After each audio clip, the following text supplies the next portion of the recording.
Bonjour à tous. Dans cet épisode, je vous propose de revenir sur l'examen de la proposition de loi du groupe La France Insoumise qui vise à inscrire la notion de consentement dans le droit pénal. Le texte, défendu par la députée Sarah Legrain, modifie la définition du viol et de l'agression sexuelle pour y inclure l'absence de consentement. Pour, contre, chaque groupe défend sa position. Cette notion de consentement, elle se retrouve très fréquemment à la une de nos journaux. Elle est au cœur des débats qui animent notre société depuis la vague MeToo, qui a déjà 7 ans et qui, depuis, n'en finit pas de déferler.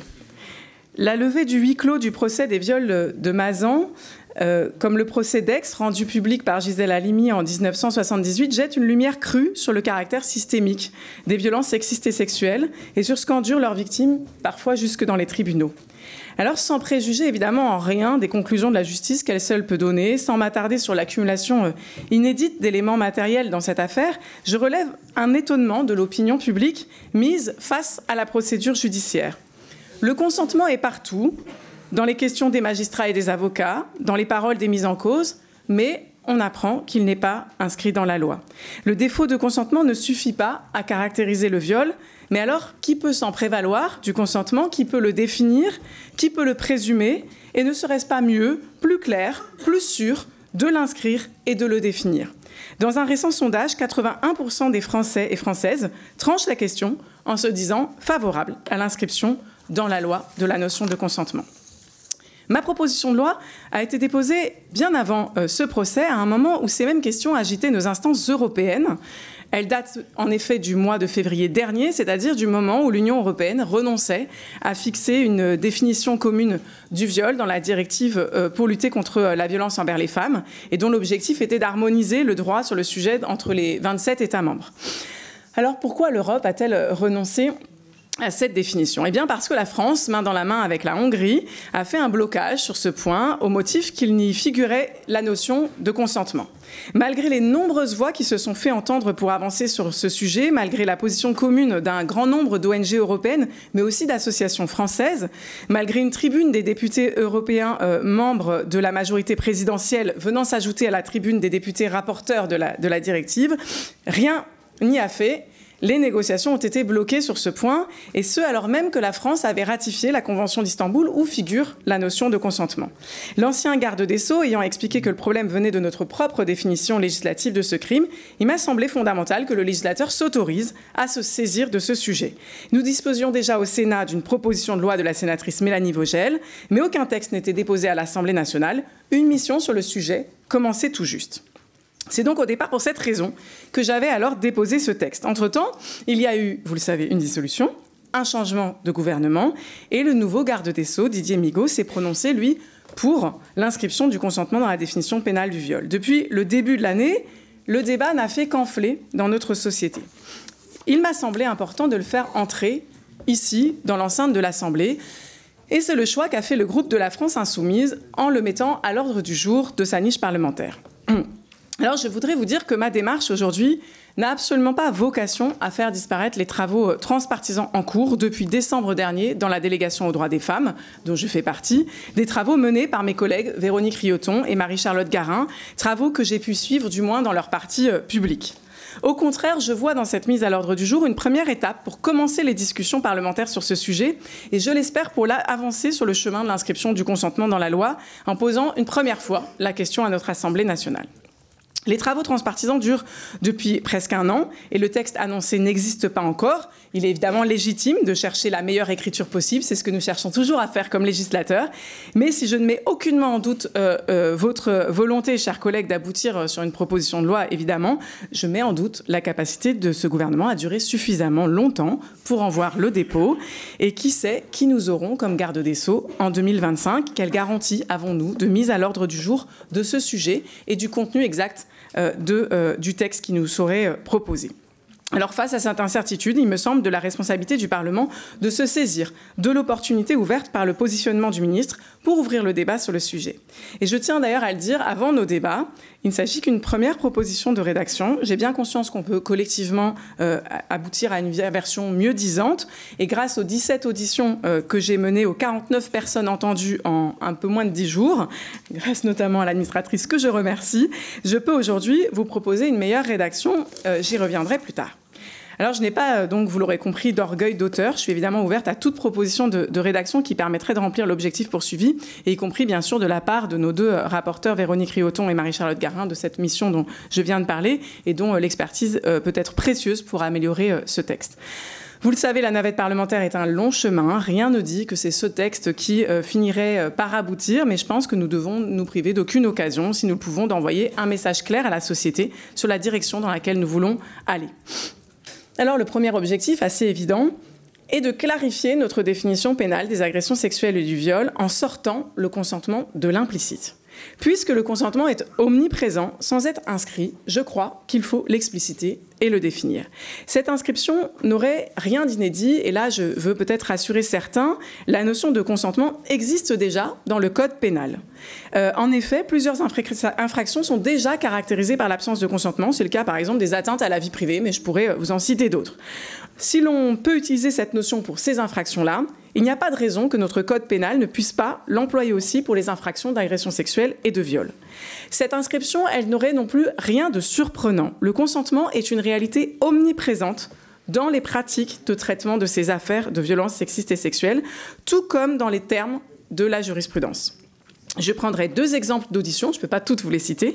Le magistrat Frédéric Massé, président de l'Association française des magistrats instructeurs, a été catégorique sur ce point. La notion de consentement figure dans tous les interrogatoires des juges d'instruction. Aucune ordonnance de non-lieu ou de renvoi ne se passe de cette notion. Monsieur Éric Tuffery, procureur général auprès de la Cour d'appel de Pau et représentant de la Conférence nationale des procureurs généraux, me l'a dit, lui aussi, même si le consentement n'est écrit nulle part dans le code pénal, il est au cœur du travail de l'enquêteur, du magistrat du siège, du magistrat du parquet. Tous les magistrats auditionnés trouvent qu'il y a donc une certaine logique à inscrire le consentement dans le code pénal. Mais bien des juristes, avocats, magistrats, associations féministes que j'ai pu auditionner trouvent, eux, que inscrire le consentement sans le définir serait inefficace et potentiellement dangereux. L'objectif visé doit donc être de mieux protéger, de garantir un traitement plus stable, plus homogène, plus sécurisant, de couvrir tous les cas possibles de viol et d'agression sexuelle. Et j'en viens donc au deuxième objectif qui va de pair et qui est non des moindres, améliorer le traitement judiciaire des violences sexuelles. Il faut donc que cette inscription du consentement pallie les insuffisances, les imprécisions des 4 critères actuels qui sont les seuls actuellement à caractériser l'infraction. Elle doit permettre de s'attaquer aussi aux biais sexistes qui peuvent perdurer. Alors, pour le dire nettement, il faut achever d'envoyer aux oubliettes ce vieux stéréotype sur le viol, selon lequel le violeur, c'est l'inconnu, dans une rue sombre, parfois armé, qui doit faire usage de la violence pour parvenir à violer. Il va de pair avec un autre stéréotype, celui de la bonne victime, celle qui a pu dire non, qui a pu résister, se débattre, celle dont l'auteur ne peut pas pointer un comportement sur le moment ou un comportement antérieur dont on pourrait induire un quelconque consentement. Il faut prendre acte de l'évolution de nos connaissances en matière de violence sexuelle. Elle provoque des effets comme la sidération, la dissociation, l'amnésie traumatique. Elles sont commises par des proches. Sur les 217 000 femmes victimes de viol, tentatives de viol ou agressions sexuelles par an, selon les chiffres, vous avez 50% ou même parfois 9 victimes sur 10. Selon les études, on a des chiffres variables, mais en tout cas une grande proportion de ces victimes qui connaissaient leur agresseur. Et très souvent, cet agresseur, c'est le conjoint ou l'ex-conjoint. Alors, il est difficile, je l'ai dit, de disposer de chiffres précis et vérifiés, mais toutes les personnes auditionnées s'accordent sur le caractère massif du contentieux, mais aussi du nombre de classements sans suite, en général au motif que l'infraction est insuffisamment caractérisée. Des juristes, avocats, magistrats, des associations comme Choisir la cause des femmes, l'association fondée par Gisèle Halimi, ou la FTV brandissent des cas où l'arrêt des investigations semble lié à la supposition de l'impossibilité de prouver l'un des 4 critères, alors que l'absence de consentement et sa conscience par l'auteur sembleraient pouvoir être investiguées et voire être démontrées. Alors, ce texte améliorera-t-il le traitement des violences? Il l'améliorera, je pense, en définissant clairement le consentement et en précisant que son caractère libre et éclairé s'apprécie au regard des circonstances, c'est-à-dire de tout ce qui peut entraver justement l'expression ou entraver ce consentement. Je pense qu'il l'améliorera en nous assurant qu'aucun cas, où une personne n'est pas consentante ne peut échapper à la justice, car aujourd'hui, en l'état de notre droit, si notre non-consentement est prouvé mais que la violence, contrainte, menace ou surprise ne l'est pas, alors on ne peut pas condamner une personne pour agression ou pour viol. Je pense aussi qu'il l'améliorera en clarifiant que les investigations doivent interroger le mis en cause sur ce qu'il a fait pour s'assurer du consentement de la victime. Je m'explique, au lieu d'être tenté de demander à la victime ce qu'elle a fait pour que l'auteur croie qu'elle était consentante, interrogeons-le, lui, l'auteur, sur ce qu'il a fait pour s'assurer qu'elle l'était. Cela nous amène donc au troisième objectif d'ordre plus symbolique. Sortir de l'implicite, c'est aussi en finir avec une sorte de présomption de consentement. Le moment est venu d'envoyer un signal clair à la société pour dire que le cœur de la notion de l'agression sexuelle et de viol, c'est le consentement. La loi doit permettre de comprendre que nos corps, singulièrement nos corps de femmes, ne sont pas à la libre disposition d'autrui et qu'il faut s'enquérir du consentement de son ou de sa partenaire. Il est temps de ne plus présumer le consentement en l'absence de ces 4 critères, de ne plus invoquer des zones grises du couple, des soirées alcoolisées, des expériences de jeunesse, dans des cas où en réalité, il s'agit précisément de non-consentement et donc d'agression sexuelle ou de viol. Le faire, c'est aussi honorer nos engagements internationaux, notamment la Convention d'Istanbul. Je rappelle que le rapport du Grevio a pointé le fait que la France n'avait pas jugé bon de changer sa définition de sa législation. Et je rappelle aussi que la France est potentiellement, prochainement condamnée par la CEDH à la suite de 8 requêtes de victimes considérant que le droit international n'a pas été respecté au cours de leur procédure judiciaire. Alors on se targue de diplomatie féministe, mais pour pouvoir la mener, chers collègues, il faut évidemment se montrer exemplaire. Et il me semble que sur les violences sexuelles, la France apparaît encore comme à la traîne. Prendre en compte le consentement est une façon d'envoyer ce signal positif. À quelques jours du 25 novembre, journée internationale de la lutte contre les violences faites aux femmes, affirmons que la France doit passer de la culture du viol à la culture du consentement. Ce passage, il implique beaucoup de choses. La discussion ne doit pas occulter toutes les autres mesures nécessaires pour réduire les agressions sexuelles et pour mieux les prendre en charge, augmenter les budgets, plus de moyens pour la police judiciaire, pour la justice, pour les investigations comme pour les formations, pour la prise en charge des victimes et côté prévention évidemment, assurer l'éducation à la sexualité, respecter la loi de 2001 sur le sujet. Défendre ce texte, ce n'est pas pour moi occulter tous ces combats et chers collègues, je pense que vous avez des éléments pour vous montrer que je les porte par ailleurs. Ce n'est pas prétendre que du jour au lendemain, avec une autre écriture du Code pénal, tout sera différent. Ce texte n'est pas une baguette magique, mais je crois qu'il peut être une étincelle pour éclairer le chemin vers un changement de société auquel nous devons aspirer.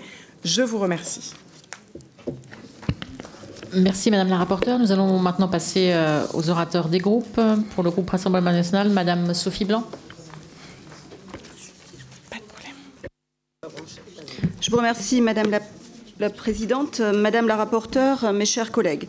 La proposition de loi présentée par la France insoumise visant à intégrer la notion de consentement dans la définition légale du viol soulève des questions fondamentales sur la manière dont notre société entend lutter contre les violences sexuelles. Cependant, cette initiative, loin de constituer un progrès, risque de se révéler contre-productive et même d'introduire des dérives dangereuses dans notre droit pénal. En centrant la définition du viol sur la notion de consentement, cette PPL modifie radicalement la focale de l'enquête judiciaire. L'objectif affiché est de qualifier un acte d'agression sexuelle ou de viol, même en l'absence de violence, de menaces, de contraintes ou de surprise. Cela signifie que l'absence d'une adhésion antérieure, pleine et entière à l'acte sexuel suffirait à établir l'infraction. En pratique, cela fait de tout partenaire un potentiel délinquant sexuel exposé à de lourdes peines. Une telle redéfinition, loin de simplifier les procédures judiciaires, introduirait des enjeux de preuve quasi insolubles. Faudra-t-il systématiquement documenter le consentement par des preuves explicites, notes audio, vidéo ou déclarations écrites préalables ? Même avec de telles preuves, l'accusé pourrait toujours être sommé de démontrer que le consentement était maintenu tout au long de l'acte, ouvrant la voie à une insécurité juridique sans précédent.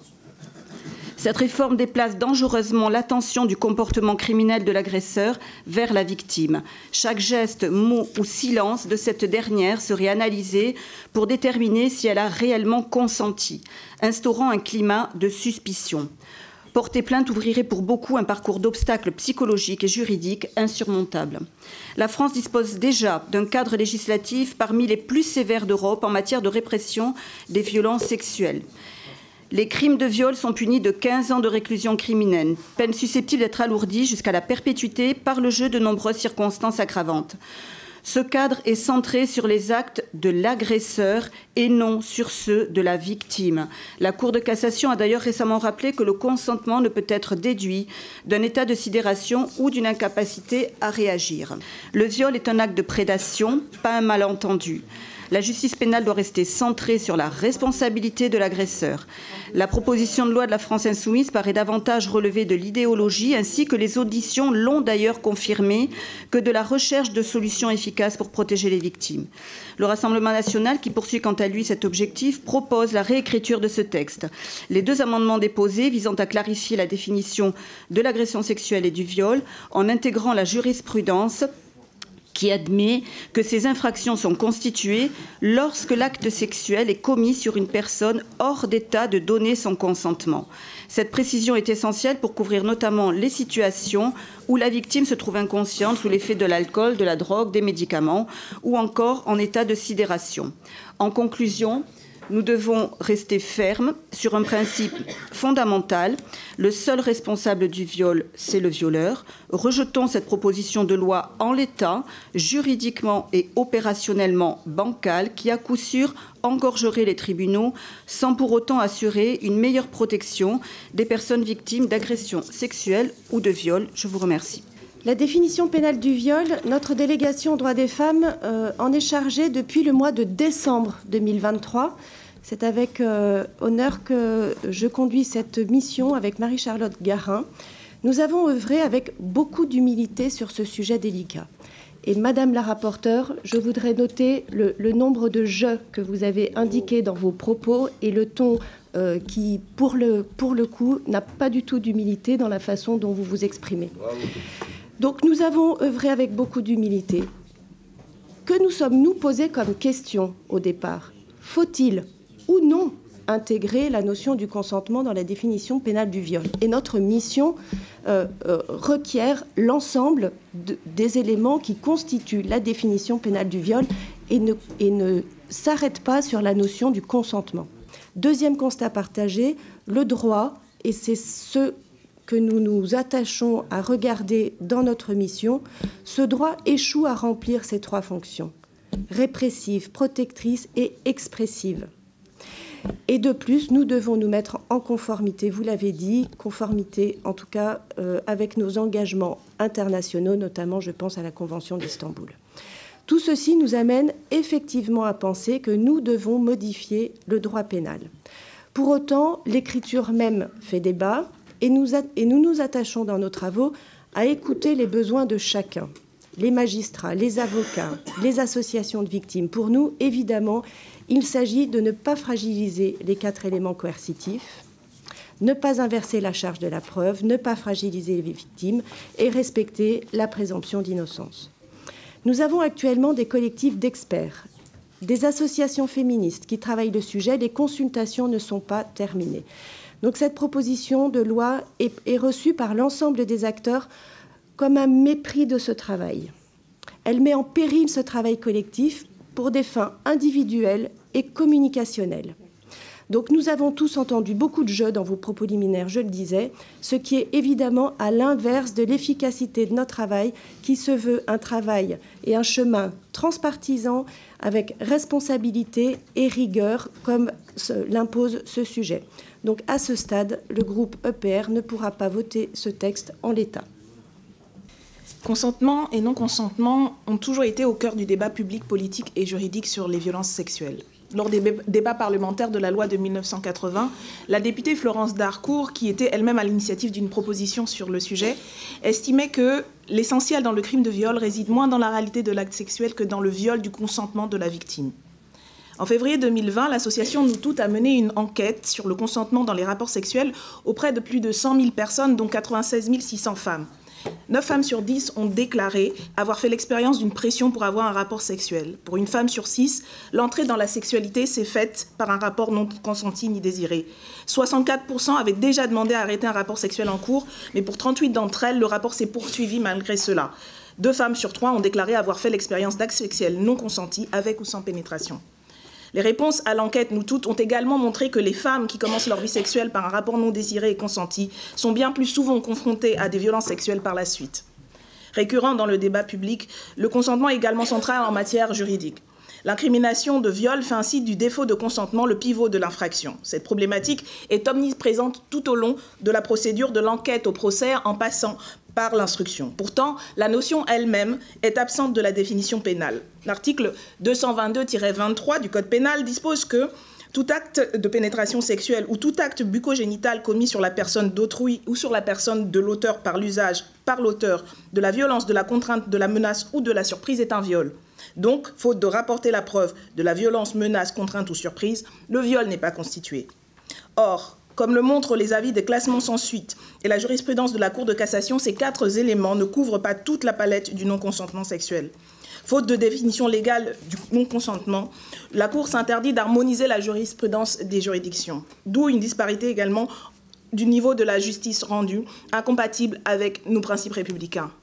Il y a environ 80 000 viols par an en France. Seule une victime sur 12 porte plainte, environ 12 000 plaintes, dont les 2/3 sont classées sans suite. On dénombre autour de 1500 condamnations. Pour nombre d'associations et de professionnels du droit, l'impact de la définition du viol dans ce traitement judiciaire n'est pas étranger à ce hiatus. Pour que le consentement devienne la norme, il faut que l'absence de consentement soit consacrée comme un élément constitutif des infractions sexuelles. Une telle définition ne procède à aucun renversement de la charge de la preuve. Il appartiendra toujours à l'instruction et à l'accusation de présenter les charges qui font que, selon elle, la personne mise en cause ne s'est pas assurée du consentement, l'a obtenu dans un contexte où il ne peut être tenu pour valable, ou a fait usage de violences, menaces, contraintes ou surprises. Il y aura en revanche un déplacement du centre de gravité de l'enquête qui s'intéresserait primordialement à la personne mise en cause pour déterminer notamment si et comment elle s'est assurée du consentement. Le combat des femmes, disait Gisèle Halimi, c'est changer la société, changer la mentalité, changer les rapports. C'est ce à quoi cette proposition de loi aspire modestement à contribuer. Voilà pourquoi nous l'avons inscrite dans notre niche parlementaire et que nous vous appelons, collègues, à la voter avec nous. Dire qu'on n'a pas consenti pour que soit reconnu le viol qu'on a subi tombe sous le coup du bon sens. C'est simple, c'est évident, en apparence au moins. Et même si la tentation est grande de transformer un débat de société en loi pénale, les principes de notre droit, les conséquences, voire même l'absence de conséquences d'une telle modification doivent nous interroger. D'abord sur la méthode. Votre groupe, Madame la rapporteure, a fait le choix d'inscrire cette proposition de loi dans une niche qui intervient à un instant particulier du travail parlementaire. Vous le savez, ce débat sur le consentement n'est pas nouveau pour notre Assemblée. Avant la dissolution, la délégation aux droits des femmes, dont je salue la présidente ici présente, avait engagé une mission sur le sujet, initiant de nombreuses auditions sans pouvoir finaliser ses travaux. Il y a peu, cette même délégation à laquelle j'appartiens, nouvellement constituée, a choisi de relancer cette mission afin de proposer une analyse objective et détachée du débat public. L'accélération du calendrier que vous avez initié en portant cette PPL vient malheureusement mettre à mal cette démarche de la délégation qui est pourtant l'espace légitime de préparation d'un texte d'une telle portée et que notre Assemblée pourrait examiner. Sur le fond de la proposition de loi, malgré le calendrier qui a été imposé par la niche, vous êtes parvenu à conduire de nombreuses auditions et vous l'avez rappelé. Qu'elles soient favorables ou pas à l'introduction du consentement dans la loi, les personnes auditionnées ont toutes relevé la complexité d'une telle rédaction et d'une telle évolution. Elles ont insisté sur la nécessité de prendre le temps de peser et de sous-peser chaque mot, tant les conséquences pour les victimes et les auteurs pourraient être sérieuses et graves. Mes chers collègues, soyons bien conscients que l'exercice auquel nous nous prêtons à cet instant n'est rien d'autre que l'écriture de la loi pénale. Et l'affaire qui nous occupe ici n'est pas mince. Nous devons statuer sur l'introduction de la notion de consentement dans le Code pénal. Bien que le droit civil apporte une définition du consentement, il apparaît que son insertion dans notre droit apparaît plus complexe et ne pourrait se résumer à une simple transposition. Je rappelle que seulement 1% des plaintes pour agression sexuelle ou viol aboutit à la condamnation de l'auteur. Ainsi, il nous semble que si une réforme du Code pénal devait intervenir, son principal objectif devrait être la plus grande reconnaissance des victimes. Si cet effet n'était pas démontré, une évolution de la loi pénale n'aurait pas de sens. Le procès des viols de Mazan a remis au cœur du débat public la notion de consentement. Il nous appartient en tant que parlementaires d'apporter une réponse politique à ce sujet. Or, ce serait un échec de considérer que la simple introduction de la notion de consentement dans la loi pénale permettrait à elle seule de régler l'ensemble des problèmes qui nous incombent aujourd'hui. Nous l'avons déjà dit et nous le rappelons, seule une loi cadre, ambitieuse, comportant des moyens financiers et humains, serait à même de répondre à l'objectif qui nous rassemble toutes et tous aujourd'hui, l'amélioration de la lutte contre les violences sexistes et sexuelles à l'encontre des femmes. Mes chers collègues, vous comprendrez que le groupe socialiste et apparenté appelle à la prudence sur ce sujet, parce qu'il nous paraît plus pertinent de s'appuyer sur des travaux de fond tels que ceux engagés par la délégation aux droits des femmes. Nous abstiendrons sur ce texte qui, en l'état, ne nous semble pas faire l'objet d'un consensus, ni au sein des organisations féministes, ni au sein des professionnels de la justice. Alors jusqu'ici, en matière d'agression sexuelle ou de viol, l'enquête se fait sur l'auteur de l'infraction. C'est bien son comportement à lui qui est jugé. Et d'ailleurs, la jurisprudence a très fortement élargi les éléments et les a précisés pour caractériser l'agression. Par exemple, la surprise, elle peut être l'effet de traitements médicamenteux ou le fait d'être endormi ou encore d'ivresse. La menace, ce n'est pas forcément la menace physique, ça peut être la menace morale du supérieur hiérarchique ou le chantage affectif. Là, avec votre texte, on bascule a priori sur autre chose et c'est ce qui nous inquiète. L'enquête va désormais se faire d'une certaine manière sur la victime et sur son non-consentement. C'est quand même un basculement risqué. Alors, vous y avez répondu dans vos arguments, mais pas dans le texte. Et vous nous dites, eh bien, pour que la charge de la preuve ne bascule pas, c'est l'auteur qui devra s'assurer ou prouver, démontrer qu'il s'est assuré du consentement. On passe donc, avec votre texte, dans une présomption de non-consentement. On entre dans un champ d'incertitude risqué. Il faudra, dans ce cas, avoir une formulation explicite, a priori, du consentement.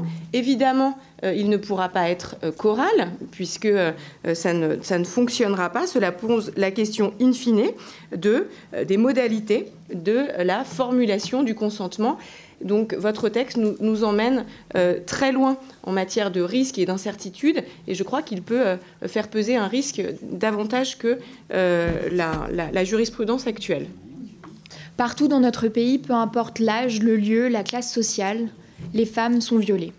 Parce que partout dans notre pays, l'impunité et la culture du viol dominent. Mais depuis MeToo, quelque chose a changé.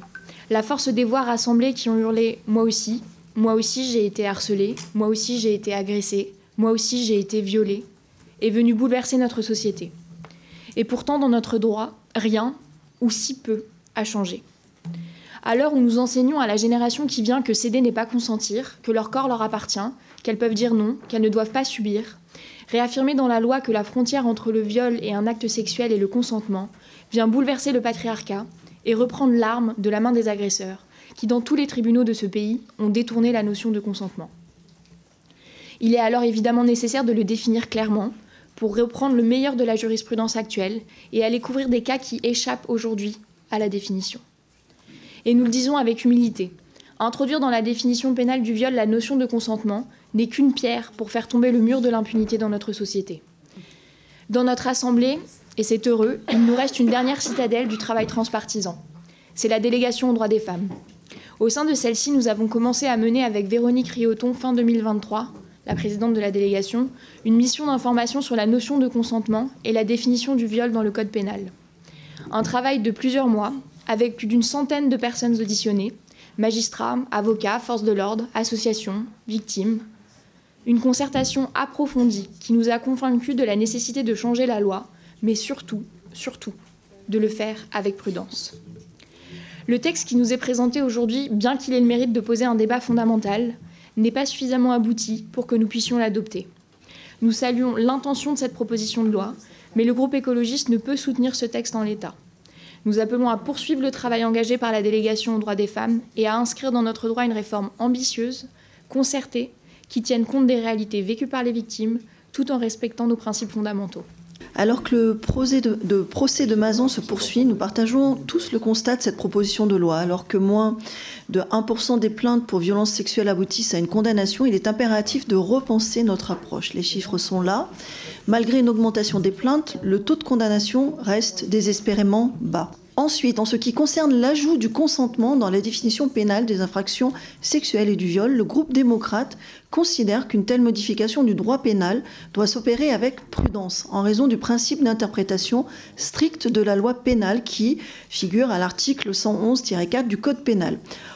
Au terme de cet article, le juge ne peut ni modifier le sens d'un texte législatif, ni en étendre le domaine. Il doit en respecter le sens exact. Autrement dit, toute modification de la définition des infractions doit être très précisément mesurée et pesée.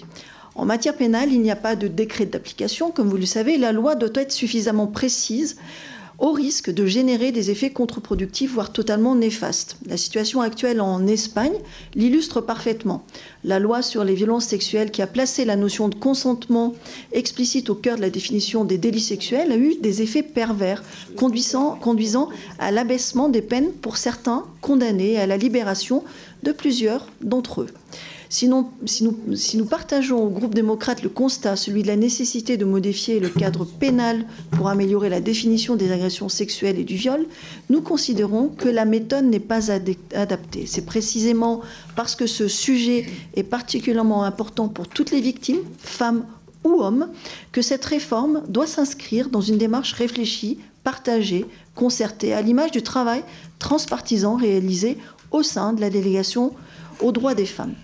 D'autre part, au regard des enjeux juridiques précédemment évoqués, l'avis préalable du Conseil d'État sur ce sujet nous semble, au groupe démocrate, plus que nécessaire. Le choix du véhicule législatif d'une proposition de loi n'est donc pas satisfaisant et un projet de loi nous semble peut-être le véhicule législatif le mieux adapté. C'est pourquoi les députés du groupe démocrate appellent de leur vœu à un travail plus approfondi, plus rigoureux et surtout transpartisan sur ce sujet crucial, accompagné d'une meilleure écriture législative. À ce titre, nous ne voterons donc pas cette proposition de loi en l'état, même si nous en partageons pleinement l'impérieuse nécessité d'intégrer la notion de consentement dans les définitions pénales des infractions d'agression sexuelle et de viol.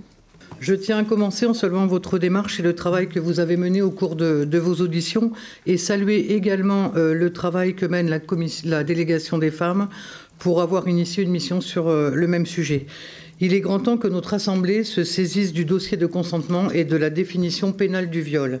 Certes, on peut considérer qu'une niche de groupe n'est pas le lieu pour traiter ce dossier, mais depuis son opposition à la directive européenne qui devait consacrer le gouvernement n'a fait aucune proposition. Pourtant, qui peut croire ici que notre système pénal défend efficacement les femmes victimes d'agressions sexuelles? Combien de temps et combien de victimes laissées de côté avant que notre Parlement se décide à légiférer? Alors forcément, votre texte suscite beaucoup de débats. Certains alertent même contre le piège du consentement. Pour autant, notre droit est pavé de consentement. On doit donner son consentement tout le temps, à chaque étape de notre journée, pour contracter, pour l'utilisation de nos données sur Internet, pour la diffusion de notre image. Bref, le consentement est partout, sauf dans la définition des agressions sexuelles. C'est tout de même choquant. Si notre droit protégeait efficacement les victimes, je n'y trouve rien à redire. Mais là, ce n'est pas le cas. Le constat est clair. La définition pénale du viol n'est pas favorable aux victimes, comme en témoigne le taux de 94% de classement sans suite. Certains magistrats disent même qu'il existe une présomption de consentement tacite. Certes, cette présomption peut être renversée, mais la charge de la preuve pèse alors sur la victime. Charge à elle de prouver qu'il y a eu un des 4 éléments, violence, contrainte, menace ou surprise. Or, ce chemin probatoire est long, difficile et injuste. Votre texte ajoute donc la notion de consentement volontaire. Si cette définition va indéniablement dans le bon sens, elle reste largement perfectible. J'ai bien compris que c'était tout l'objet de vos auditions, tenter de parfaire votre définition. C'est un long travail. Certains États comme le Canada et la Belgique ont passé des années pour tenter d'établir une définition équilibrée.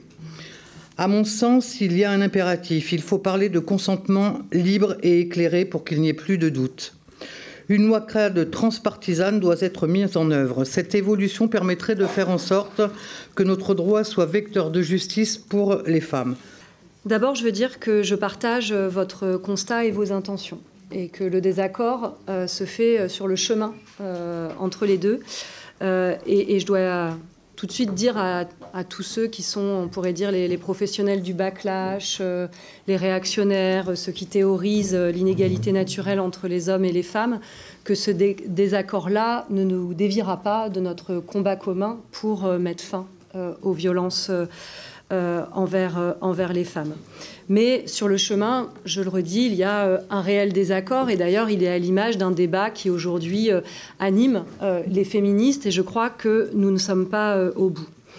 Une chose est sûre, le viol, c'est la manifestation la plus crue de la domination patriarcale. Il est une violence, il est même parfois une torture, il est une violation du droit à l'intégrité physique et une violation du droit à la dignité. Et sa pénalisation est un combat féministe de longue date qui a été porté par des militantes infatigables, déterminées, et ça a été, il faut le dire, une avancée majeure. Mais tous les chiffres, et vous les avez évoqués, prouvent que les condamnations pour viol demeurent rares, que la faible pénalisation du viol en France est une réalité et qu'elle se caractérise par un taux de classement sans suite très élevé, 94% selon une étude de l'Institut des politiques publiques. On partage donc le même constat. Le traitement judiciaire des violences sexuelles en France est désastreux. Nous sommes néanmoins plus réservés sur la proposition d'intégrer la notion de consentement dans la définition pénale du viol et des agressions sexuelles. D'abord parce que le consentement est une notion floue. Juridiquement, elle l'est d'ailleurs même dans la bataille d'idées, je crois. J'avoue que je préfère, à l'image de Geneviève Fraisse, parler d'accord ou d'envie plutôt que de consentement.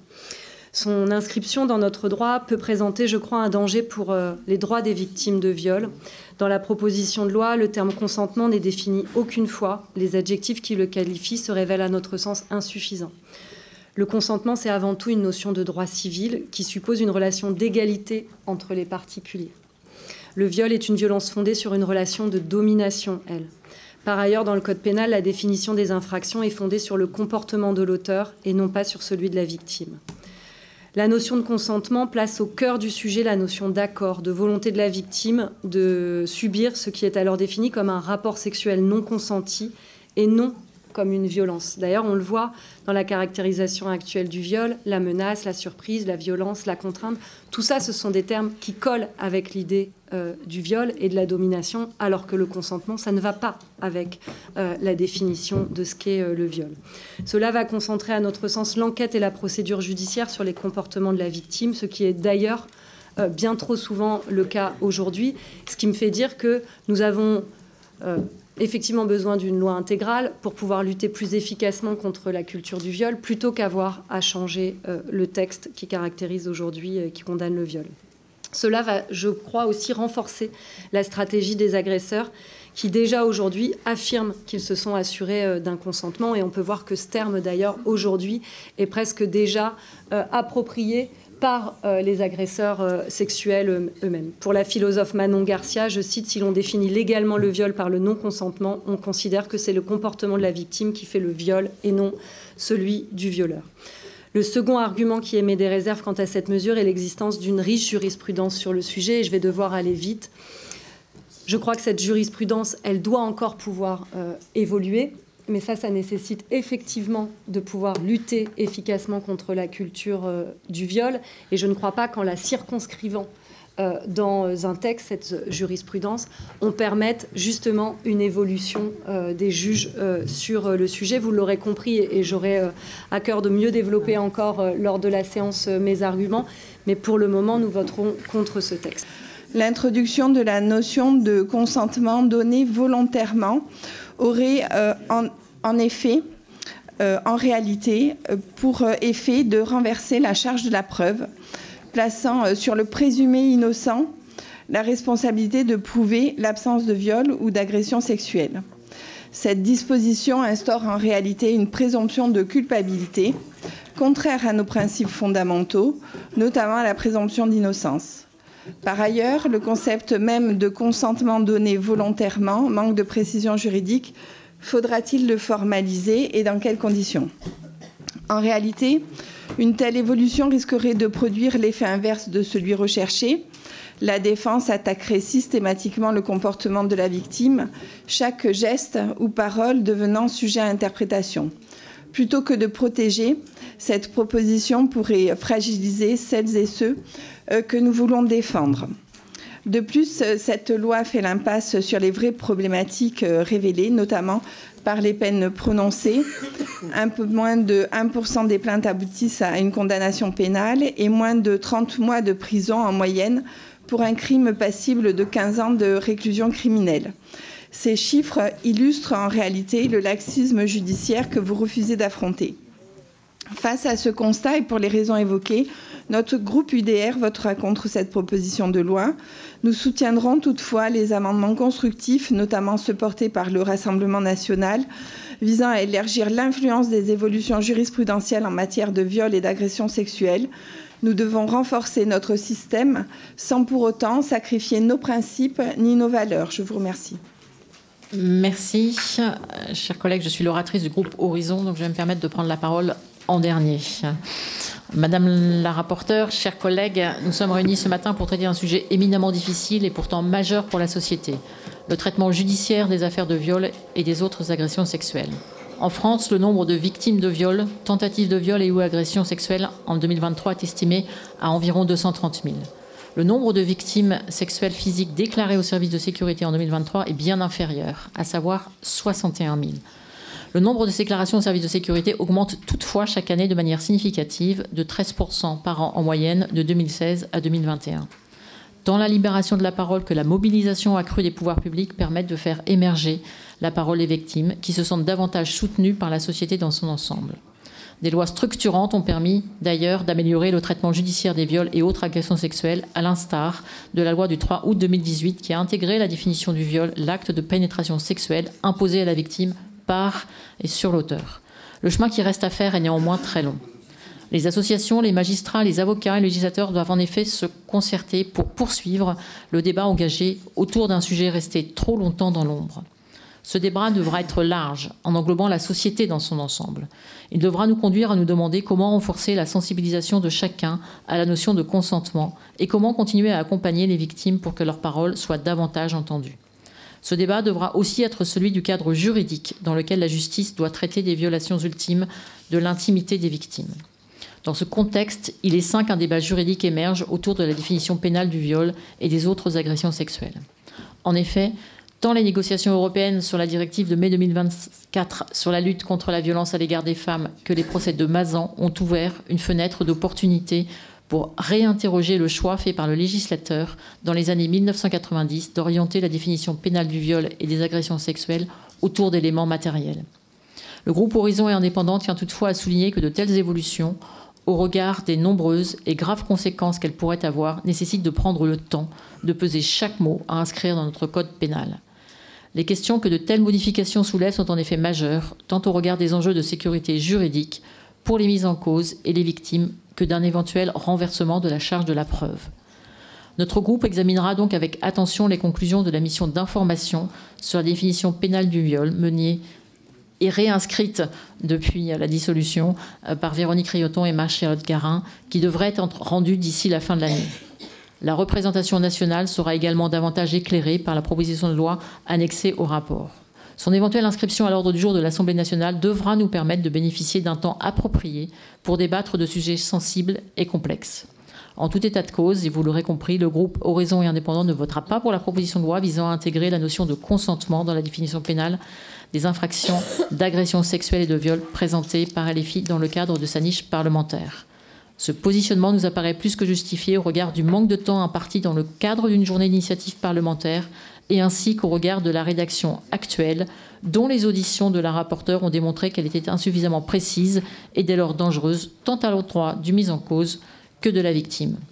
Sur un sujet aussi difficile, il me semble nécessaire, et je crois que les prises de parole de chacun des groupes l'a montré, de prendre du temps, et que ce travail devra se faire de façon transpartisane. C'est le meilleur moyen d'aboutir et de faire avancer un sujet sur lequel beaucoup ont montré une volonté de pouvoir évoluer. Je vous remercie. Madame la rapporteure, pour une réponse ? Oui, bien sûr, il me semble normal de répondre aux arguments de mes collègues. Alors, en remarque préalable, les échanges ont montré que, disons, avec une grande proportion de groupes, nous avons des constats et des objectifs partagés qui sont de dire qu'on ne peut pas se satisfaire du traitement actuel des violences sexuelles en France. Et d'ailleurs, vous avez été nombreuses à évoquer d'autres éléments, et je le redis ici, mais ce n'est pas le cœur du sujet qui nous occupe aujourd'hui. Mais évidemment qu'il y a bien des combats à mener du côté de l'éducation à la sexualité, de la prévention, de l'accompagnement des victimes et de tout ce qui peut contribuer à sortir de la culture du viol. Et évidemment qu'il y a des espaces dans lesquels ces combats se mènent de façon privilégiée à l'Assemblée nationale, et que la délégation aux droits des femmes est un espace absolument précieux, que d'ailleurs j'en suis membre, j'en suis vice-présidente, j'y participe, et je considère que ce cadre-là, dans lequel d'ailleurs il m'est arrivé encore récemment de proposer des textes transpartisans à la signature de mes collègues, est un cadre qui est très précieux. Et donc je redis qu'il ne s'agit pas de le percuter, mais qu'il s'agit par l'inscription à l'ordre du jour que nous permet en fait à nous, groupes d'opposition, un jour de niche, de faire avancer ce travail en l'absence en réalité de texte, qui est un texte qu'on commence un peu à attendre, ce qui ne signifie pas, bien sûr, qu'il ne faille pas toute une temporalité parlementaire pour améliorer les choses. Je pense que attendre un texte parfaitement consensuel pour le mettre à l'ordre du jour, il y a quand même quelque chose d'un petit peu utopique, c'est-à-dire que c'est bien par le débat parlementaire, par les échanges que nous avons aujourd'hui, par exemple, que nous aurons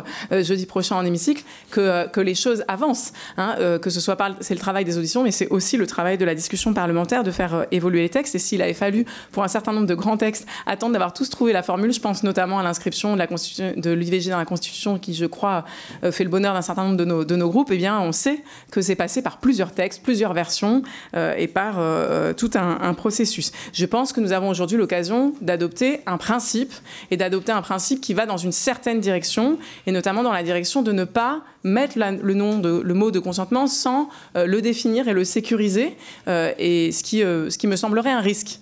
Et comme vous avez évoqué le fait que ça pouvait éventuellement arriver par un projet de loi, eh bien, nous n'avons pas la garantie sur le contenu du projet de loi. Ça peut, au final, être la fin d'un processus que je souhaite au départ parlementaire. Je pense que l'initiative parlementaire, elle a toute sa place, l'initiative transpartisane, évidemment, et que le projet de loi doit peut-être être un aboutissement. Mais moi, ce que j'entends, je vais vous le dire, ce dont j'entends parler comme projet de loi possible ou comme écriture possible du côté de la chancellerie aujourd'hui, c'est quelque chose qui pourrait en fait ne pas satisfaire ici, car ce serait inscrire le consentement sans le définir, sans donner de garantie que ça n'atteigne pas les 4 critères. Et ça, je crois qu'il faudrait faire très attention à cela.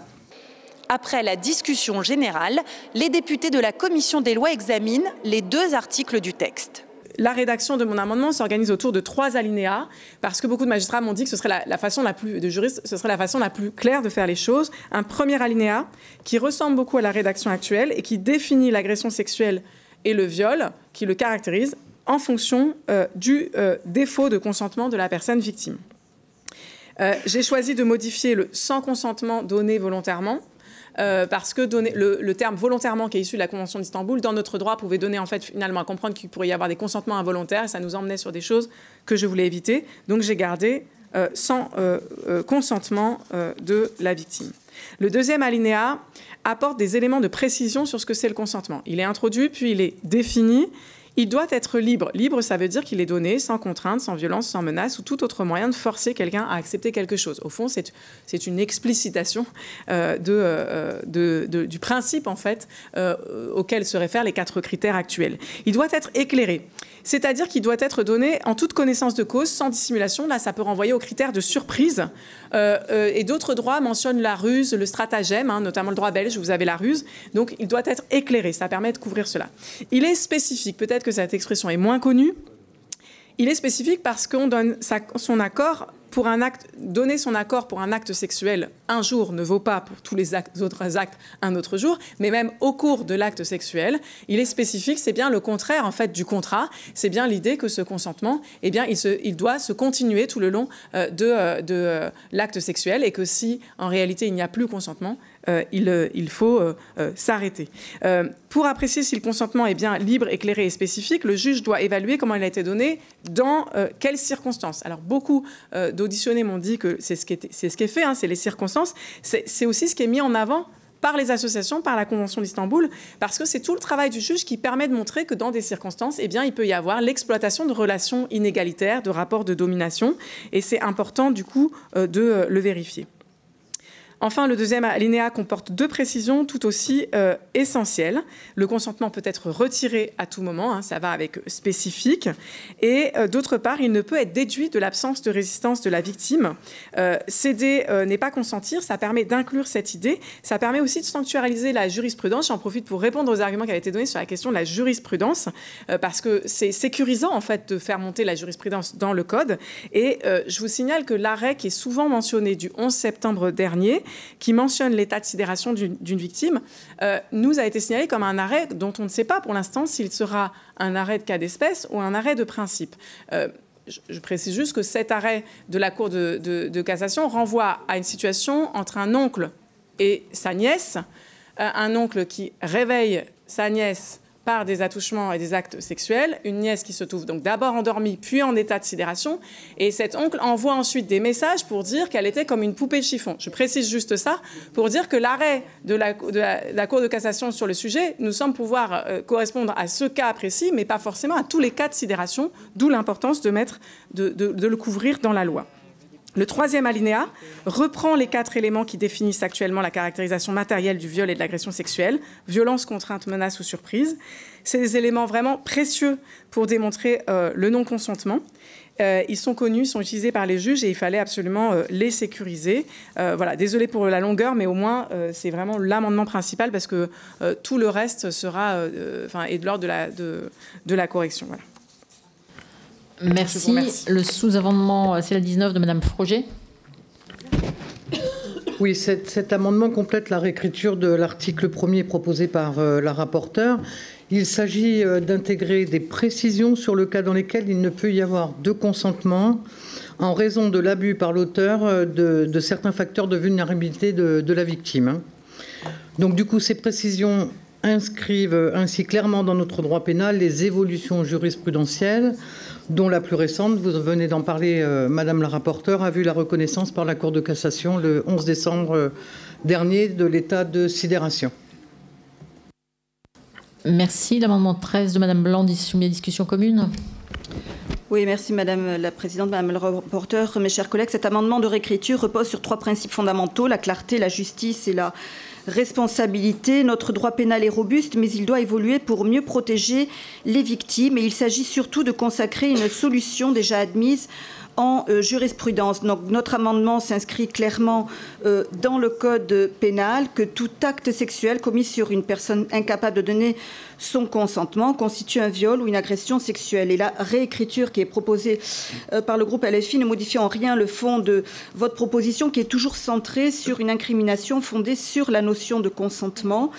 Ce choix, bien qu'un peu moins confus que la version initiale de votre proposition de loi, continue de fragiliser la position des victimes. Il n'y a aucune contradiction dans mes amendements, Madame la rapporteure. L'enquête doit rester concentrée et centrée sur le comportement de l'agresseur. Et votre texte propose toujours l'inverse. Votre approche introduit un déséquilibre juridique qui pourrait affaiblir la protection des victimes. À l'inverse, l'amendement que nous défendons est clair, précis et véritablement protecteur. Il clarifie le droit existant en intégrant des éléments qui sont reconnus par la jurisprudence.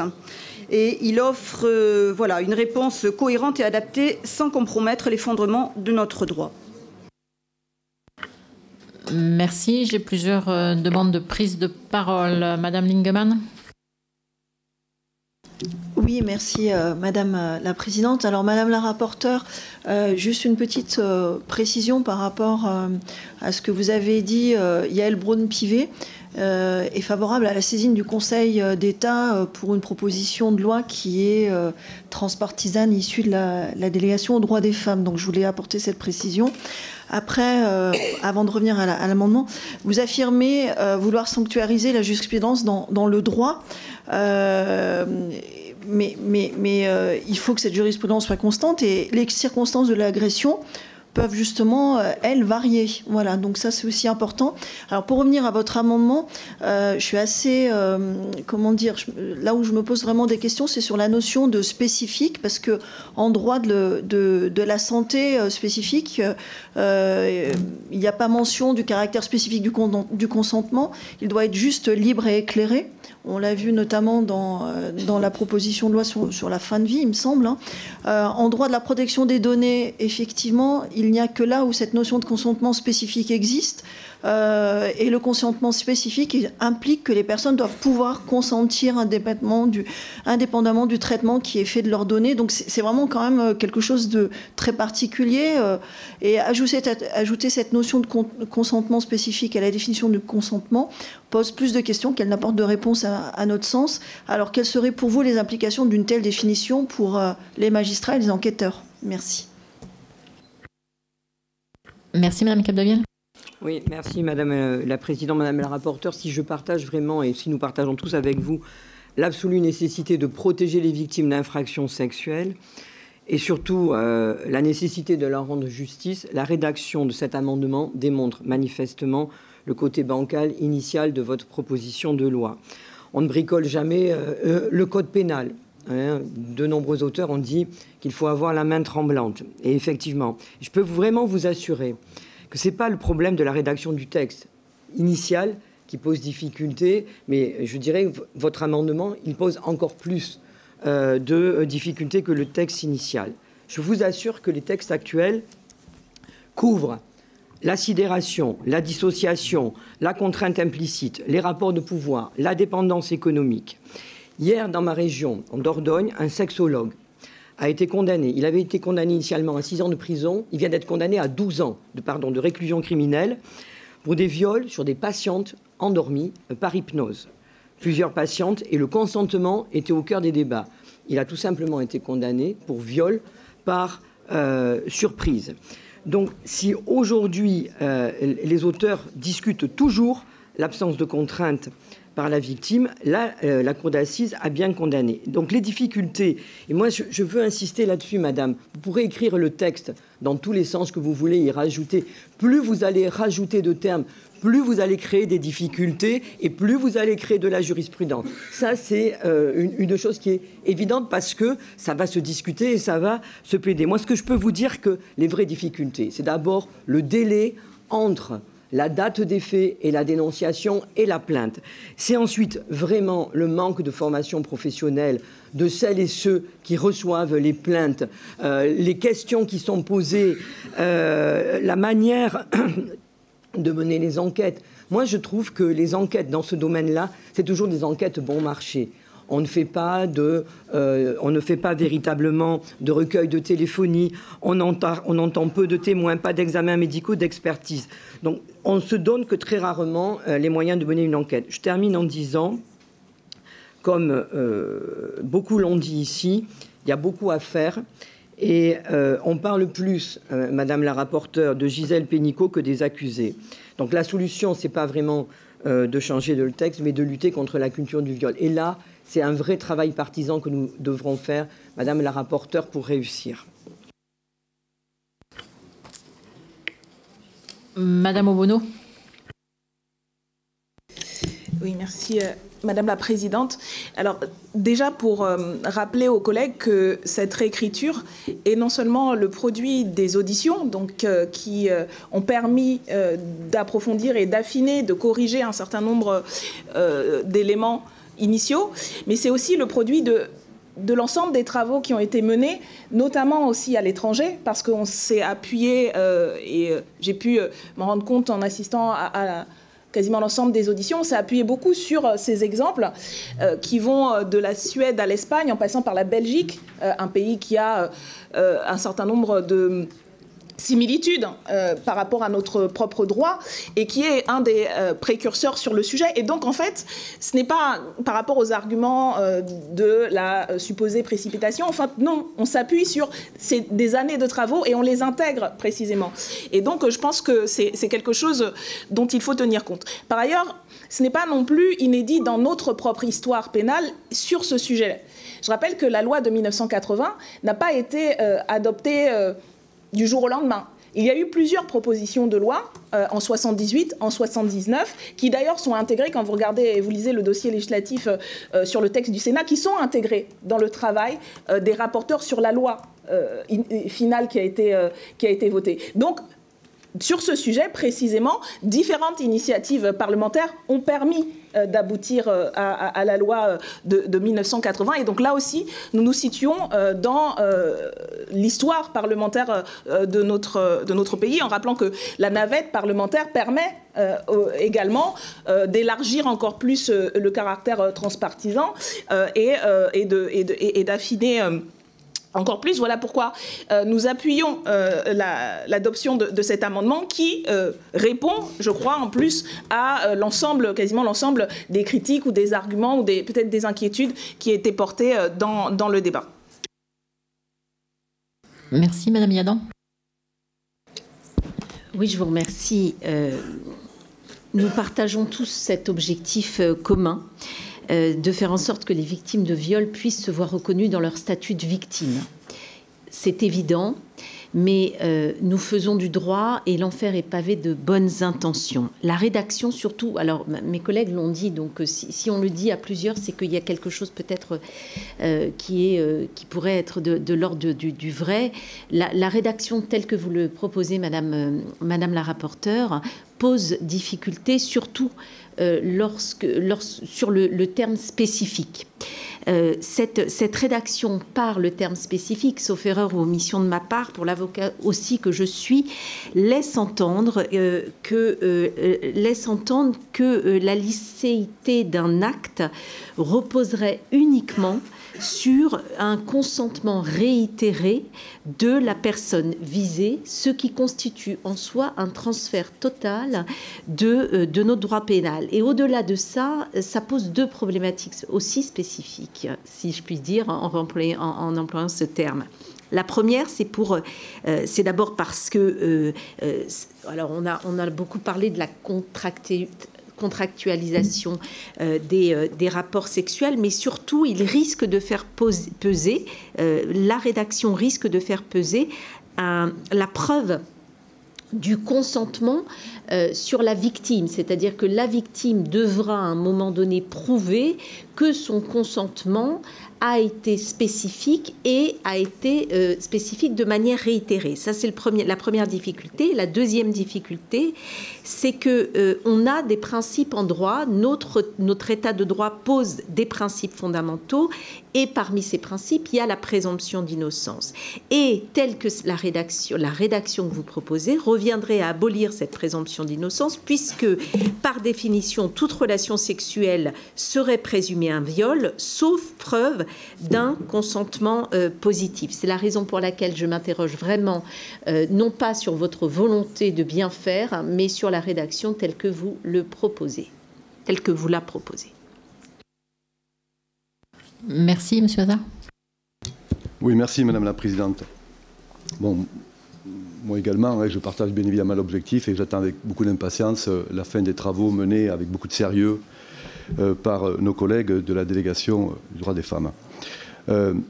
Moi, quand j'appréhende votre définition envisagée, Madame la rapporteure, je ne vois que des sujets de discussion, de contestation potentiels.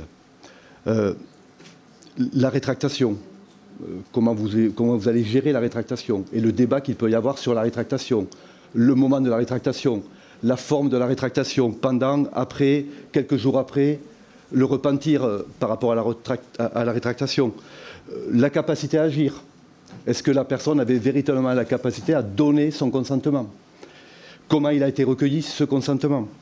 Les vices du consentement, et là on rentre dans un champ jurisprudentiel, mais alors qui peut véritablement complexifier bon nombre de dossiers.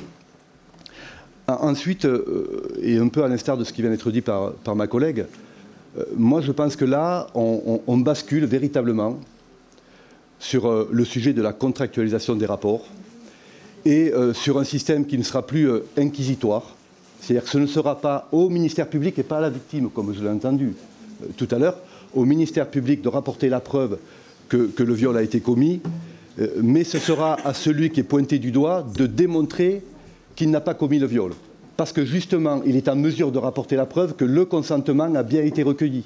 Et il devra rapporter la preuve que ce consentement a bien été recueilli. Et là, on bascule, Madame la rapporteure, non plus sur ce système de justice d'un genre qui est sûrement pas satisfaisant, à une justice de classe. Parce que je peux vous assurer que pour apporter la preuve contre le ministère public, que quand il vous pointe du doigt, ça ne s'est pas passé comme ça, ça va être très difficile, et notamment pour des gens qui sont démunis, qui ont peu de moyens pour pouvoir s'exprimer judiciairement dans un système qui n'est plus inquisitoire, mais qui est un système accusatoire. Voilà les raisons pour lesquelles je n'ai pas de visibilité sur ce que vous nous proposez aujourd'hui. Je pense qu'il faut y aller avec beaucoup de prudence, et encore une fois, j'attends avec beaucoup d'impatience les travaux de la DDAF. Merci. Il n'y a plus de demande de parole. Non. Madame la rapporteure, pour une réponse courte. Juste pour la méthode, je réponds sur l'amendement et après je fais mes avis sur les autres amendements. D'accord. Non, alors juste pour vous dire, puisque le mot spécifique a été beaucoup mentionné, apparemment est sujet à débat. Bon, c'est un mot qu'on retrouve beaucoup plutôt dans les textes internationaux, qu'on retrouve chez Amnesty International notamment.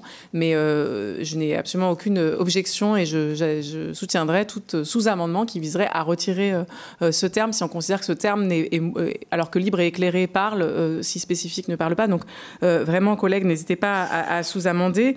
Et sur la question de la rétractation, on pourrait aussi sous-amender en précisant il peut être retiré à tout moment au cours de l'acte, parce qu'à aucun, ça ne signifie pas, évidemment, la rétractation n'est jamais a posteriori. Enfin, ça, il n'y a aucun exemple dans le droit. Et juste pour dire que j'entends toujours un peu ces deux choses contradictoires, c'est que parfois les mêmes personnes me disent attention, c'est extrêmement dangereux parce que ça va être à la victime de prouver, et c'est extrêmement dangereux parce que ça va être à l'auteur de prouver. Donc j'ai un peu tendance à me dire que si on a les deux arguments contradictoires, ça veut dire qu'il faut évidemment, comme tout notre droit, se situer au bon endroit, c'est-à-dire que c'est au ministère public, donc ni à la victime ni à l'agresseur, ni à la personne mise en cause, pardon, de prouver. Et en revanche, effectivement, vers où doit se tourner l'instruction? Évidemment, vers les actes de la personne mise en cause, comme c'est déjà tout à fait le droit dans le cas dans le code pénal. Voilà, je ne m'étends pas. Merci. Alors, les avis sur le sous-amendement et sur l'amendement de Madame Blanc?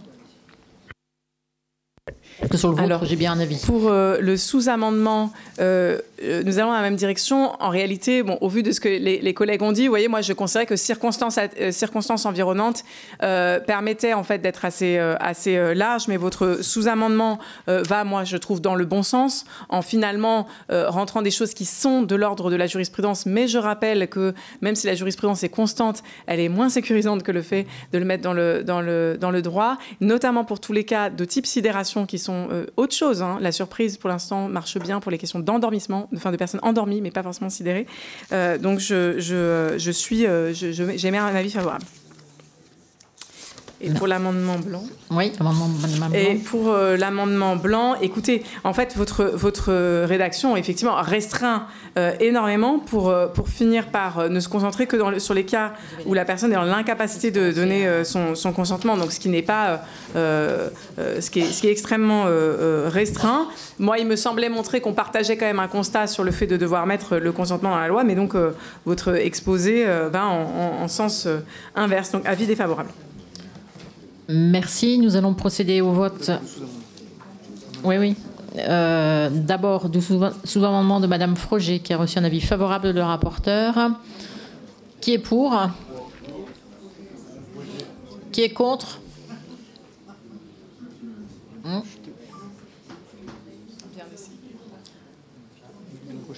Je crois qu'il n'est pas adopté. Enfin, je crois pas, je suis sûre en comptant qu'il n'est pas adopté. Alors, nous allons passer donc au scrutin public. Donc, de l'amendement 12 de Madame Legrain. Alors, je me suis un peu emballée. Je pensais que nous étions plus modernes et que les votes allaient s'adonner. Non, je me suis vraiment emballée. Donc, par contre, vous parlez dans le micro et on a un beau tableau Excel et c'est le résultat qui s'affichera. Donc, Madame Marie-Josée Allemand. Monsieur Pouria Mirachi. Madame Léa Balage El Mariki. Monsieur Jean-Luc Warsmann, Monsieur Giovanni William, Madame Caroline Yadan. Merci.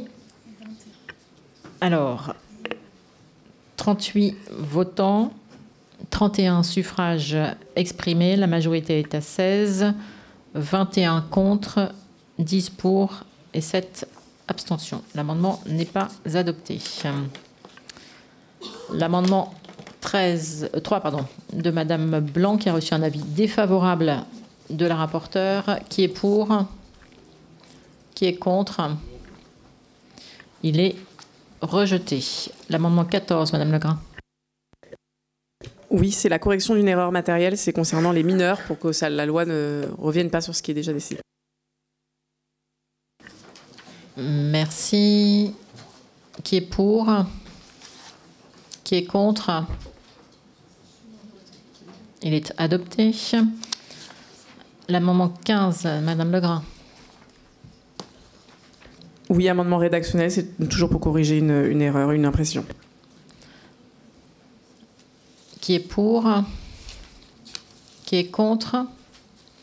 Il est adopté. L'amendement 16, Madame Legrain. Toujours de la clarification rédactionnelle. Merci. Qui est pour? Qui est contre? Il est adopté. Donc sur l'article 1er, est-ce que la demande de scrutin public est bien maintenue? Oui.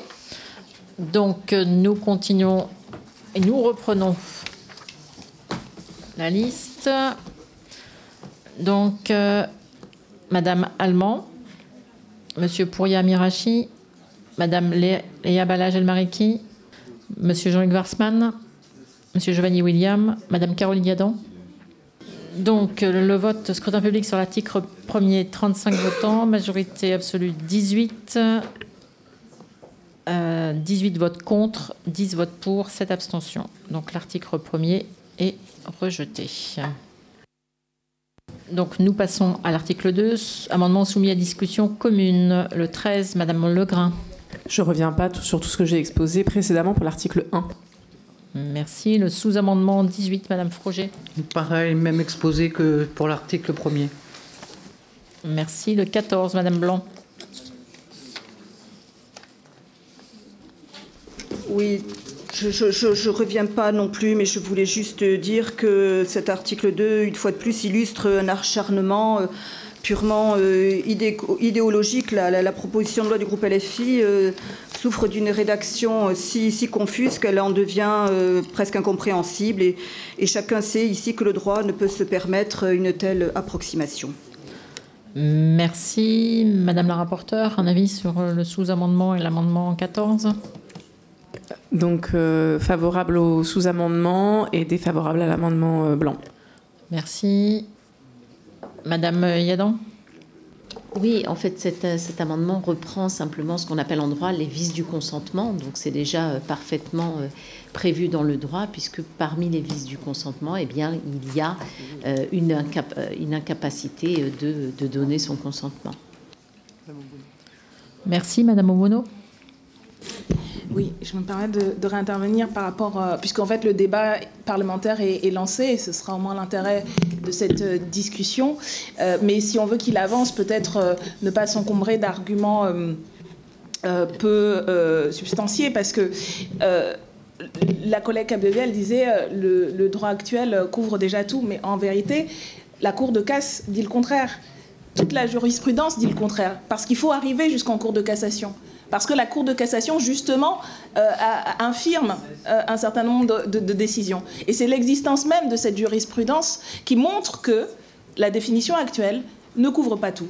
Parce que quand les avis de cassement sans suite indiquent que les faits ne sont pas assez caractérisés, c'est bien la caractérisation de l'incrimination qui pose problème. Donc, il y a quelque chose là que des magistrats en exercice, que des juristes, que des professeurs de droit et que des associations de victimes. Je pense à l'association contre les violences faites aux femmes au travail, par exemple, qui suit un certain nombre de ces dossiers, pointe, non pas comme étant le seul élément, bien entendu, qu'il y a un ensemble. Et c'est pour ça que nous sommes par ailleurs favorables à une loi intégrale qui tienne compte de tout ce que vous avez dit. Mais y compris, de notre point de vue, ce n'est pas le cas de tous, mais de notre point de vue, cette dimension-là, dans le code et j'espère que nous arriverons à le faire évoluer et que nous commençons le chemin pour cela aujourd'hui.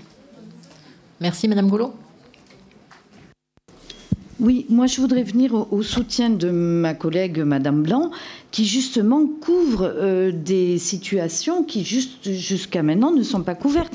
Quand cet amendement dit « ou impliquant une personne dans l'incapacité de donner son consentement », ça couvre précisément les états de sidération que vous cherchez justement à pénaliser. Donc je vous invite, moi au contraire, à voter cet amendement qui englobe, qui est précis, qui englobe. Monsieur Léaumont. C'est simplement pour faire une remarque à ma collègue Goulot sur le sujet. Là, la manière dont est rédigé l'amendement de Madame Blanc, il dit « impliquant une personne dans l'incapacité de donner son consentement ». Or, la rédaction qui est prévue par ma collègue Legrain est plus large. Une personne dans l'incapacité de donner son consentement, c'est ce qui va être recouvert par l'amendement de Madame Froger, qui va impliquer des cas type sidération, peur, la consommation de stupéfiants ou d'alcool. Mais en réalité, la question qui est posée, et précisément c'est la question centrale de cette proposition de loi qui est portée par ma collègue Sarah Legrain, c'est la question du consentement dans la capacité où on l'est de le donner effectivement.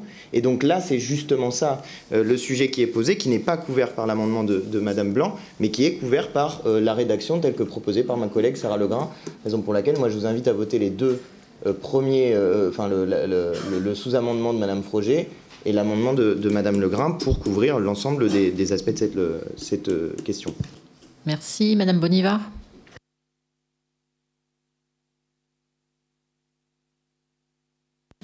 Finalement, non. Alors non. Monsieur Christophe, là. Oui. Madame la rapporteure, du coup, je trouve que la situation est super embêtante.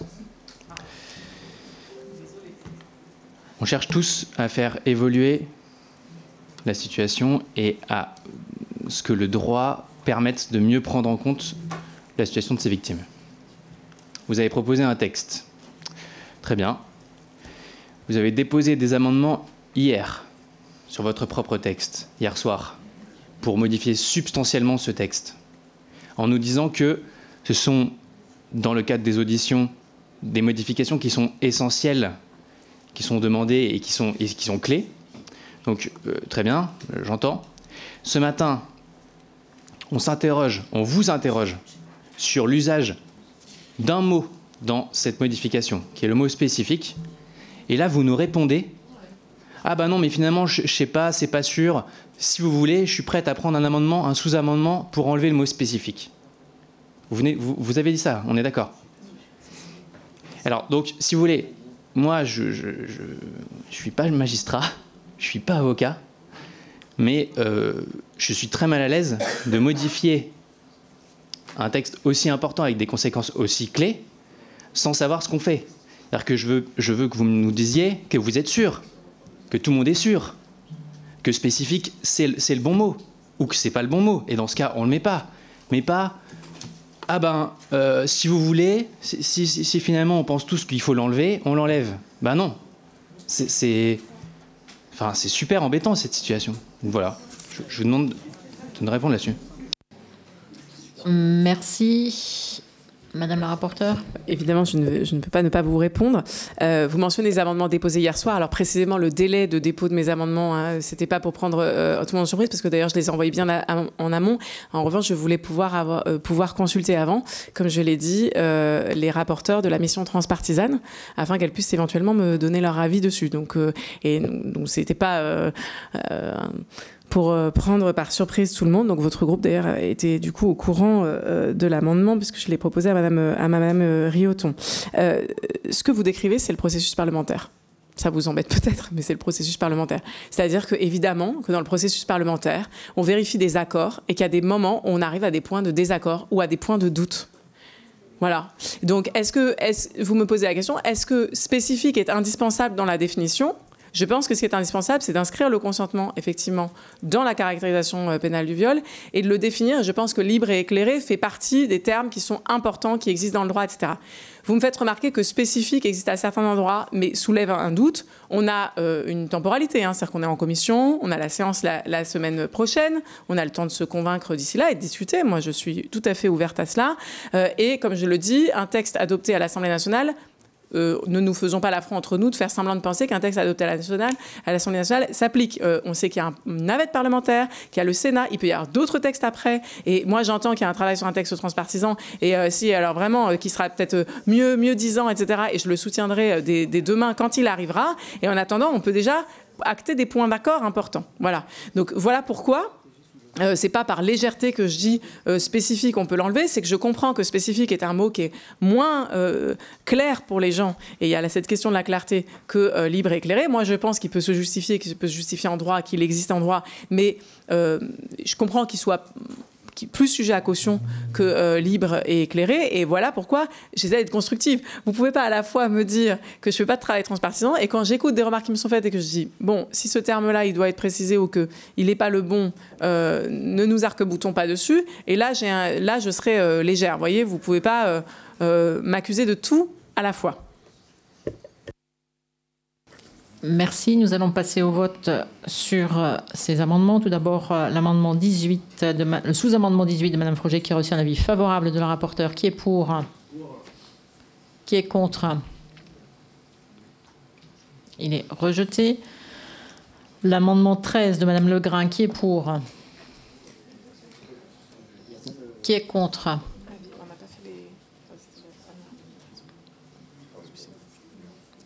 Il est rejeté. L'amendement 14 de Madame Blanc, qui est pour, qui a reçu un avis défavorable, qui est pour, qui est contre. Il est rejeté. L'amendement 17, Madame Legrain. Toujours correction d'une erreur matérielle. Madame Obono. Oui, pour poursuivre quand même quelques éléments de discussion, parce que tous les termes peuvent être sujets à questionnement. Libre, qu'est-ce que c'est être libre ? Qu'est-ce que ça signifie ? Éclairer, éclairer comment, par quoi ? On aurait pu mettre réversible, ça a suscité des réactions. Et précisément, la jurisprudence donne des éléments. Les juges s'appuient là-dessus pour pouvoir préciser. Dans la loi belge, par exemple, il y a un certain nombre de caractéristiques pour définir le viol avec la notion de consentement. Une longue liste relativement par rapport à ce qu'on a fait là, et qui est très pratique pour un certain nombre de législateurs. Et l'évaluation de la loi belge montre précisément que c'est plutôt positif et ça va dans le bon sens. Donc, précisément, le fait d'acter un certain nombre de termes qui sont par ailleurs éclairés par la jurisprudence, par la pratique, etc., où du coup les enquêteurs, les juges, les magistrats pourront aller trouver dans le code pénal et dans les éléments qui sont déjà utilisés dans les juridictions, le sens et les circonstances, permet d'avancer dans la rédaction. Et encore une fois, effectivement, d'autres éléments peuvent encore enrichir le texte. Donc vraiment, soit on a une vraie discussion sur l'accord ou le désaccord sur le principe du consentement. Moi j'entends par exemple un certain nombre de collègues qui disent en fait il ne faut pas du tout le consentement parce que pour telle ou telle raison. Mais donc ayons ce débat jusqu'au bout. Il y a un certain nombre d'associations aussi qui disent le consentement en fait philosophiquement ça pose problème, mais ayons-les vraiment et pas sur pas des détails, parce que les mots sont importants, mais les mots ont un sens, et si on les met dans un texte, c'est bien qu'ils ont un intérêt légistique. Merci. Madame Capdevielle, vous vouliez ? Oui, rapidement, Madame la Présidente, je voulais juste dire que comparaison n'est pas raison. Si on compare notre droit français à d'autres droits, vraiment, on peut pas vraiment comparer des droits qui sont totalement différents. L'inquisitoire, l'accusatoire, c'est complètement différent et donc on fait erreur. Et je dois dire que dans la plupart des pays où on a introduit la notion de consentement, pour autant, il n'y a pas plus de plaintes qui aboutissent par des condamnations. Et je dois dire quand même que quand une affaire vient aux assises, la plupart du temps, il y a une condamnation. Il y a très peu d'acquittement sur ces affaires-là. Mais pour les pays, je le répète, pour les pays qui ont inclus dans leur législation la notion de consentement, ça n'a pas du tout modifié ce que nous cherchons à améliorer, à savoir qu'il y ait une meilleure prise en compte de la parole des victimes et que les procédures de plainte puissent aboutir par des poursuites devant les juridictions. Merci. Chers collègues, je vous rappelle qu'on parle bien de l'amendement 17. Hein. Oui. Non, mais juste comme ça. C'est sur l'amendement que vous vouliez intervenir ? Allez-y. Mais juste pour apporter une précision, parce que l'exemple de la Suède, il est très satisfaisant dans le débat qu'on a aujourd'hui, parce qu'il nous donne l'illusion que le consentement pourrait tout changer. La Suède, il faut regarder et comparer ce qui est comparable. En introduisant le consentement, la Suède a aussi fait le choix d'élargir les cas qui permettent la reconnaissance du crime de viol. Ça veut dire que si vous considérez la jurisprudence avant le changement de la loi et après le changement de la loi, ce que vous comparez, c'est des choux et des carottes. Donc en fait, on ne peut pas dire que la Suède, parce qu'elle introduit le consentement, a permis une meilleure reconnaissance du crime de viol. Je vous invite vraiment à regarder ce point-là. Merci, Madame la rapporteure. Oui, juste, le débat est passionnant et j'aimerais rentrer dedans, mais je veux juste quand même rappeler à tout le monde que là, on est sur un amendement qui consiste à éviter qu'il y ait une mauvaise interprétation et une élimination des mineurs, enfin de la loi actuelle sur les mineurs. Donc, c'est juste pour le rappeler pour les votes, mais je trouve ça très bien que le débat ait lieu. Hein. C'est juste pour que les gens ne s'embrouillent pas dans leur vote. Merci de rappeler que Mme Obono a ouvert le débat sur l'amendement que vous portez. Donc, je soumets l'amendement au vote qui a reçu un avis favorable de la rapporteure. Qui est pour ? Qui est contre ? Il est adopté. L'amendement 11 de Madame Legrain. Pareil, rédactionnel, clarification rédactionnelle. Merci. Qui est pour ? Qui est contre ? Il est adopté. Je soumets aux voix l'article 2 de cette proposition de loi. Qui est pour ? Qui est contre ? Il est rejeté. Bien donc, nous n'avons pas besoin de nous prononcer sur le vote de cette proposition de loi, puisque aucun article n'a été adopté. Les députés ayant supprimé l'article 1 puis l'article 2, c'est la version initiale du texte qui reviendra dans l'hémicycle le jeudi 28 novembre, journée d'initiative parlementaire de la France insoumise. Voilà pour cet épisode de La séance est ouverte. À très bientôt sur LCP.